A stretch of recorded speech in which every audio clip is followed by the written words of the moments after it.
Beliau di sini mengatakan, yang tidak mengerti tentang 6 hal jelas ini siapa? Orang pinter, orang cerdas, padahal penjelasannya orang awam aja bisa ngerti. Menandakan kepada kita, memang hidayah itu tidak selalu berbanding lurus dengan kepintaran seseorang. Gak mesti kalau orang pinter itu pasti dapat hidayah. Gak mesti orang pinter itu bisa ngelihat Al-Quran dan Sunnah. Gak mesti seseorang yang memiliki gelar yang banyak mendapatkan hidayah. Tidak. Dan kita buktikan sendiri. Mungkin kita bagian dari mereka. Orang-orang yang tidak memiliki gelar yang banyak. Tapi kita mengikuti apa yang Allah dan Rasul katakan. Sedangkan di sebelah sana, di bagian yang lain, ada orang gelarnya banyak. Tidak mau mengikuti Al-Quran dan Sunnah. Ya. Makanya subhanallah, kalau kita bicara tentang hidayah ya jamaah rahimakumullah, itu fadl mahad minallahi subhanahu wa ta'ala. Karunia, murni karunia dari Allah subhanahu wa ta'ala. Hidayah tuh murni karunia dari Allah subhanahu wa ta'ala. Kita bisa belajar kayak gini, ini murni karunia dari Allah subhanahu wa ta'ala. Rahmat dari Allah subhanahu wa ta'ala.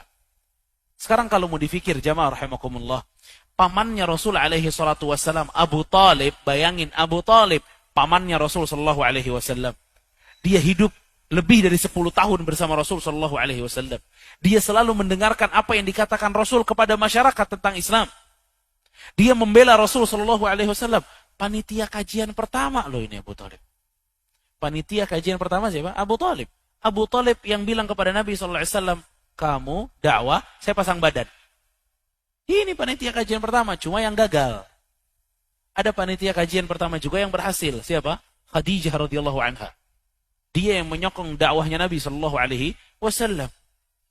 Bayangin ya, antum coba kalau kita mau fikir dengan akal kita sendiri, Abu Talib pamannya Rasul, dekat sama Rasul Shallallahu Alaihi Wasallam, ngobrol selalu sama Rasul Shallallahu Alaihi Wasallam. Bahkan di tahun-tahun terakhir kehidupannya Abu Talib tinggal bersama Rasul Shallallahu Alaihi Wasallam. Tapi seluruh privilege ini nih tidak menjadikan Abu Talib dapat hidayah. Seluruh apa yang kita dengar tadi tidak menjadikan Abu Talib dapat hidayah. Kita dapat. Kita gak dekat sama Rasul SAW. Bahkan gak pernah bertemu dengan Rasul SAW. Nasab kita tidak sama dengan nasabnya Rasul SAW. Mungkin pembelaan kita kepada Rasul tidak seperti pembelaannya Abu Talib kepada Rasul SAW. Tapi kita dapat hidayah. Coba kita berpikir. Apa sih yang kita miliki sampai Allah memberikan hidayah kepada kita? Kita nggak punya apa-apa, kita bukan siapa-siapa. Tapi Allah kasih hidayah. Ini rahmat dari Allah subhanahu wa ta'ala yang begitu besar jamaah rahimakumullah. Dzalika fadlullah yu'tihi man yasha. Itulah karunia dari Allah yang Allah berikan kepada orang-orang yang Allah inginkan.